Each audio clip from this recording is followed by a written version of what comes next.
La décision de radiation du commandant Ali Camara des effectifs des forces armées guinéennes passe mal chez son avocat Maître Sidiki Berete. Il dénonce une décision illégale et arbitraire contre son client en détention depuis plus d'un an. Invité ce samedi, 7 octobre 2023 dans l'émission « Mirador » de nos confrères de FIM FM, cet avocat a annoncé qu'il va intenter des actions judiciaires contre le CNRD devant la chambre administrative de la Cour suprême pour excès de pouvoir contre client. Le commandant Ali Camara est un officier et membre du groupement des forces spéciales.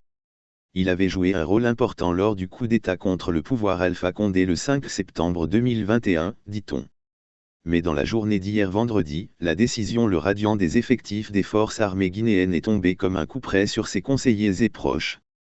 Tel est le cas de Maître Sidiki Berete, un de ses avocats qui ne compte pas baisser les bras et qui réclame l'ouverture d'un procès équitable. Il, Ali Camara et les autres militaires, note de la rédaction, ont été enlevés nuitamment il y a un an et quelques. Les autres sont au camp militaire. Ils sont libres de tout mouvement. Le dossier, qui est resté sans suite, est clos. Mais Alia, lui, n'a pas eu sa liberté. Il était à Guékédou sous surveillance. Depuis lors, il a été enlevé là-bas sans suite. Si on le raidit parce que beaucoup craignaient pour sa vie, on peut dire Dieu merci, il est en vie. Mais le problème, on ne peut pas le radier. Ça c'est la sanction disciplinaire extrême. On lui reproche une faute pénale, le vol. On peut le juger. Si après un débat contradictoire dans le cadre d'un procès équitable devant le tribunal militaire et qu'il est déclaré coupable, ça peut suffire comme d'autres sanctions disciplinaires mais pas la radiation. Je me demande qu'est-ce que le colonel lui reproche. La prévention c'était le vol. Mais maintenant on parle d'inconduite. Quelle inconduite? Ça doit faire l'objet d'un procès objectif préalable avant toute mesure disciplinaire. C'est ce qui est regrettable. Et ce n'est pas normal. C'est pourquoi on va forcément attaquer la décision devant la chambre administrative de la Cour suprême. Par recours pour excès de pouvoir, déplore l'avocat. Commandant Ali Camara représentait-il une menace pour le pouvoir de Doumbouya? Pour son avocat, son client est juste victime d'injustice. Il estime que c'est au professeur Alpha Condé, président déchu, de porter plainte contre son client. En quoi il représenterait un danger? On pouvait l'envoyer à un autre poste. Ce n'était pas nécessaire, c'est une rivalité. Si peut-être c'est à cause des faits du coup d'État qu'il est poursuivi d'inconduite, alors tous ceux qui ont fait le coup d'État doivent être radiés. C'est aussi simple. Mais quand même Alia est victime d'injustice. Le peuple regarde, personne ne réagit.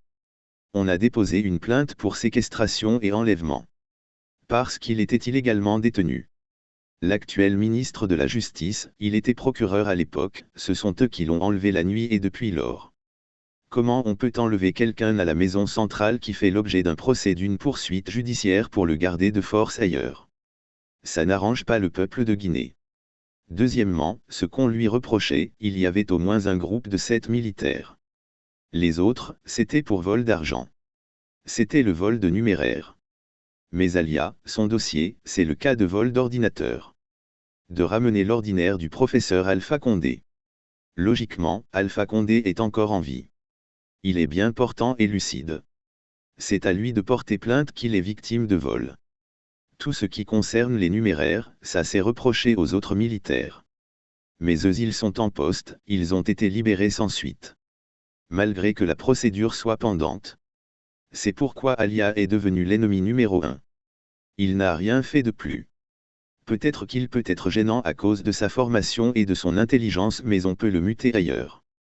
Il est comme toutes les victimes du CNRD à l'heure là, en détresse, a-t-il relevé. Quel rôle joue Charles Wright dans cette affaire? Maître Sidiki Berete pointe du doigt la partialité du ministre de la Justice et des Droits de l'Homme dans cette affaire. J'ai déposé une plainte régulière pour séquestration et enlèvement qui a été enregistrée au parquet. La justice n'a rien fait. Si vous voulez comparer maintenant à la charge du ministre, tout le monde connaît le comportement de l'actuel ministre. Il était le procureur général quand ils sont venus chercher Alia malgré qu'il était sous mandat de dépôt pour l'amener. Charles a obéi à la transition ou bien il a obéi à la loi. Ça on ne peut même pas accorder de l'importance à ça, regrette-t-il.